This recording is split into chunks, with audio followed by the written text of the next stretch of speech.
2019 was a year, alright. When I say this, I speak for myself because it was filled to the brim with ups and downs on all fronts. For my channel anyway, I'm so proud of what I've accomplished, and many of my very best videos were produced this year, a lot of which stemming from my new review series. Not to mention I've started my Patreon, already being supported by the coolest people to ever exist, and began my healthy, friendly Discord server. That being said, while a lot of work was done for my channel, that meant not being able to play a lot of new video games. There were a ton of releases this year that I was interested in, but unfortunately I'm going to be playing catch up for a lot of them on top of my already gigantic backlog, hence why I've decided to make this into a top 7. A lot of you were asking about this after its absence last year, and I didn't want to leave you hanging. Well, 2 years in a row anyway. These 7 we have here aren't necessarily the creme de la creme or anything, just the only games I could think of playing for the first time this year that I actually liked and played enough to justify being on the list. So, to clarify, the game didn't have to be released this year, I just had to play it for the first time. Expect half or so of these games to be older titles, meaning some surprises here and there.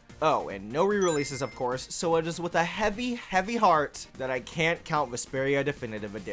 But you already know it'd be at the freaking top, no questions asked, baby! We've got a very interesting list here, but let's have some fun and talk about my top 7 favorite games I played in 2019.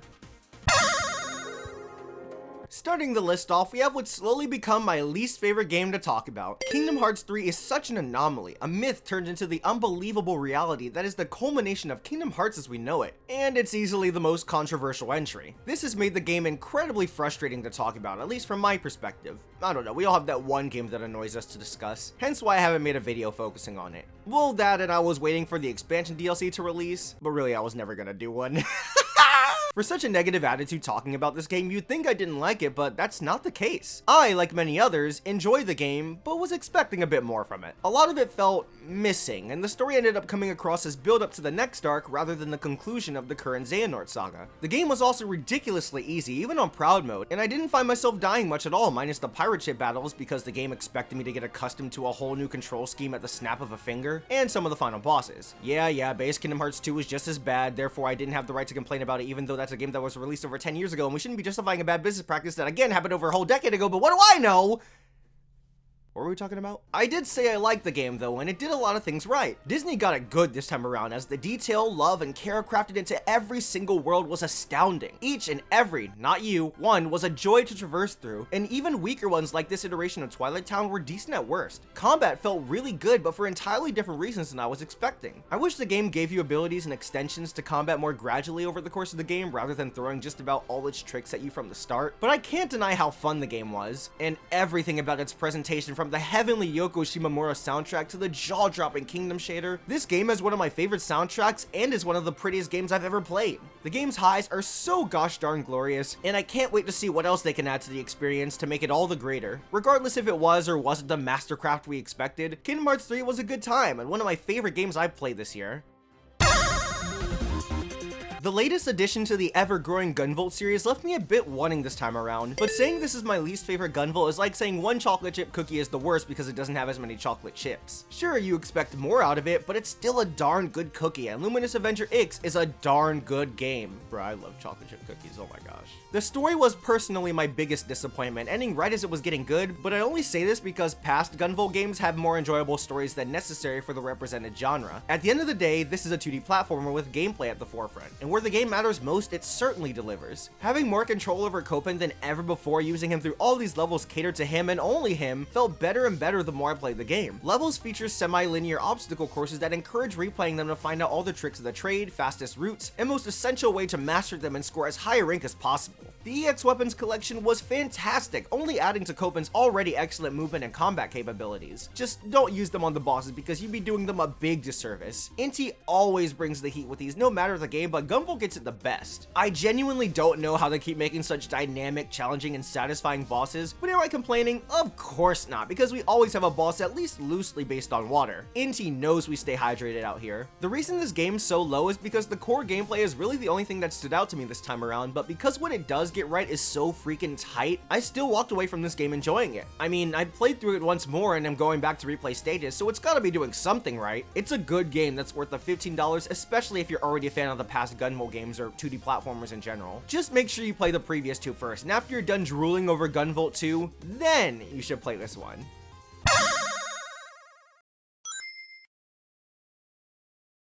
I meant to talk about this game at some point in the year, but never really found the opportunity. No time like the present, I suppose. Earlier this year, I played a little game called Katherine, and soon after, the game decided to get remastered for the PS4 with a bunch of added content. Since we're broke out here, I only played the original, but I wasn't even thinking about the remaster when playing. I was when I went on Twitter though, and saw people talking about how much better it was, but I don't want to talk about that. Instead, I want to talk about how much I enjoyed Katherine and just about everything it was trying to do. I honestly knew a lot about this game before playing because I was in love with its aesthetic and vibes right from the get-go. The cozy, somewhat lonely feel of the bar, the demented and warped reality of Vincent's dream expeditions, that soundtrack, oh man, I love this thing. Got major Persona vibes from this game, and then realized that it was literally made by the same geniuses behind Persona, and proceeded to feel embarrassed for being an idiot. While we're on the subject of sound, what an all-star voice cast we have here. My favorite male and female voice actors, Troy Baker and Laura Bailey respectively, are two of the main characters in one game. Katherine is OP as hell. I don't know how he survived this game releasing twice now. Above all else, I was head over heels for the story and all of the mature subject matter it discussed. Katherine is a game about love, both the happy and dark sides of it. A man torn between comfort and commitment, or freedom and unpredictability. Love, lust, sexual desires, such topics are handled and discussed in very interesting perspectives. I was with it, maybe a little too much, because when it was time to do the actual puzzle solving gameplay, I just wanted to get back to the dialogue and conflicts involving Katherine and Katherine. Heck, in all honesty, the puzzle aspects might just be my least favorite parts of the game. It's not like it's bad or anything, it's certainly well done. I just felt that it overstayed its welcome more times than not. Oh, and it's hard as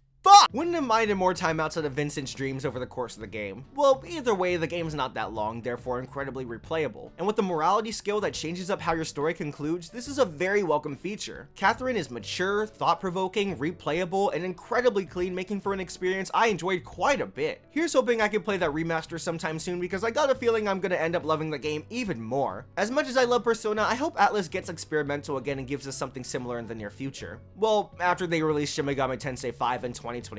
After that though, please consider my idea, Atlus.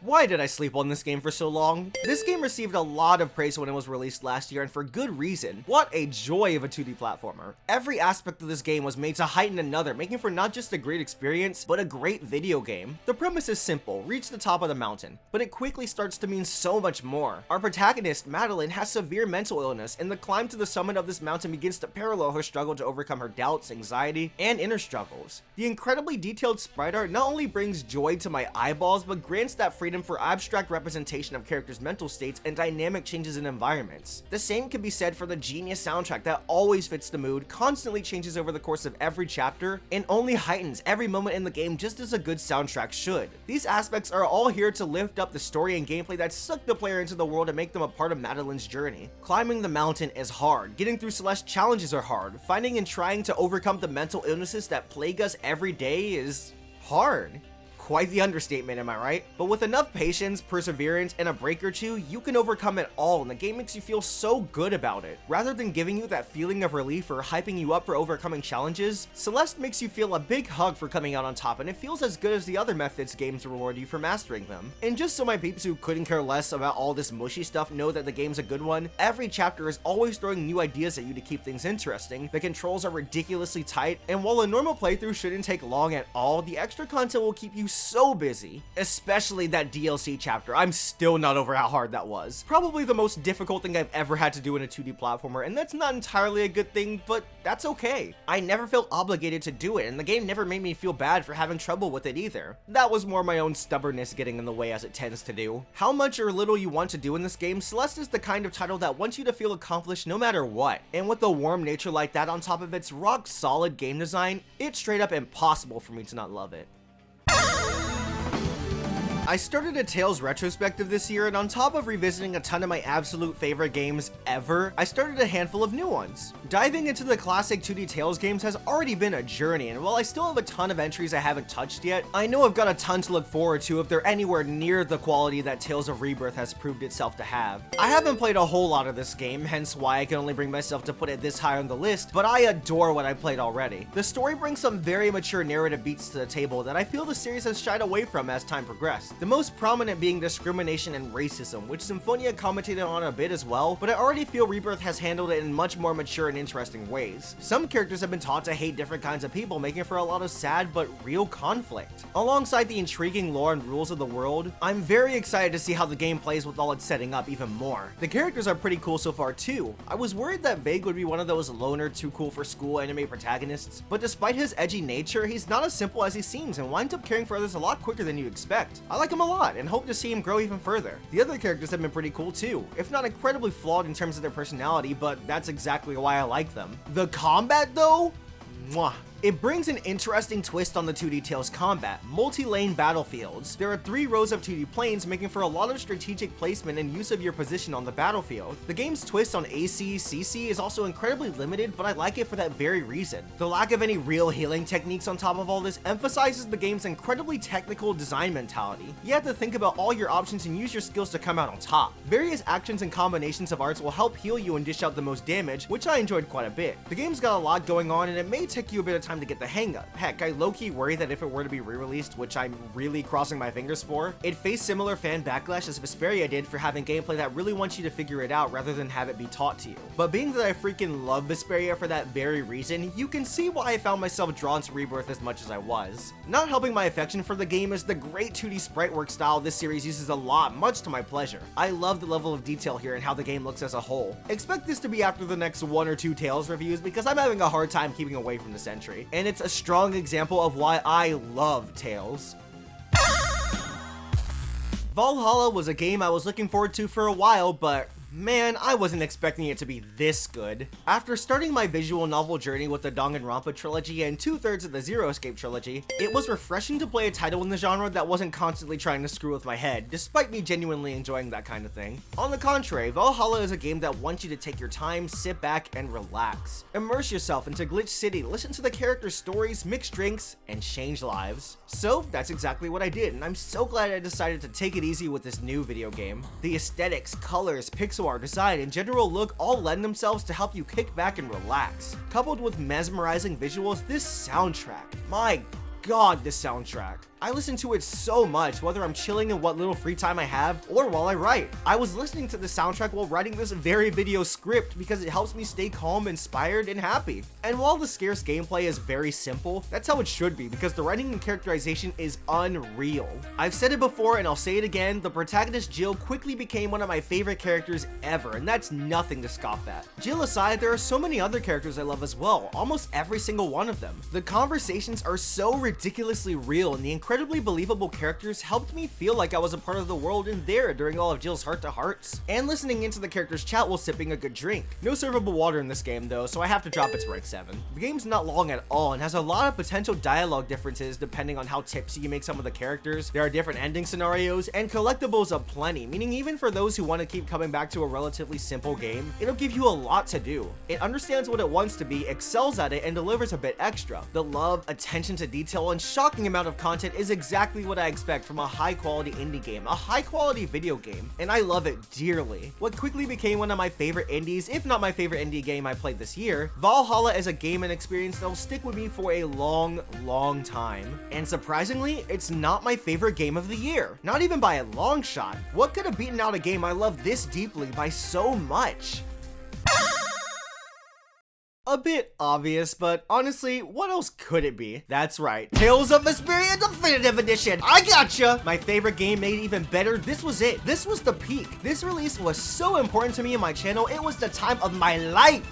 So much so, I really wasn't looking forward to anything else, Kingdom Hearts 3 notwithstanding, I guess. But one game sniped my attention. I was cautiously optimistic for it after my feelings towards its last mainline release, but eventually as more was shown for the game, I found myself getting more and more excited. And the fanbase itself had collectively agreed on it looking really good after its E3 trailer, something once thought impossible for how outward this fanbase was. I am, of course, talking about the latest entry in my favorite Nintendo franchise, Fire Emblem 3 tree houses. I love this game. I love this game. I love this game. My optimism wasn't in vain because this became everything I wanted and more. To get my only major gripe with it out of the way, I don't know what I was thinking praising the graphics at a technical standpoint in my first impressions video. This game's ugly. No anti-aliasing, tons of clipping, gross textures when viewing up close, and a few more issues that make me wish the Switch was a bit more powerful to make a huge game like this look as good as it wants to. But contrary to what some video game fans would lead you to believe, good graphics a game don't make. Plus, aesthetically and from an art direction standpoint, this is one of the best looking Fire Emblem games with a ton of my absolute favorite character designs in the series. Then the soundtrack is phenomenal, epic, grand, and fitting for the game. A bit experimental too, having some electronic themes to go with the series' usual orchestrated direction. I like it a lot. So much of this thing could pass off as a movie score, not to mention it's huge. Speaking of huge, dude, this game might be too big. It's a well-known fact that the seemingly 3 routes is in reality 4, and every single one can take around 70 hours average. That's about how much time it took to finish my first route, the Golden Deer, and I've still got 3 to go. I played this game as long as freaking Persona 5, what I consider to be the longest game I've ever played, and I'm only 1/4 of the way done.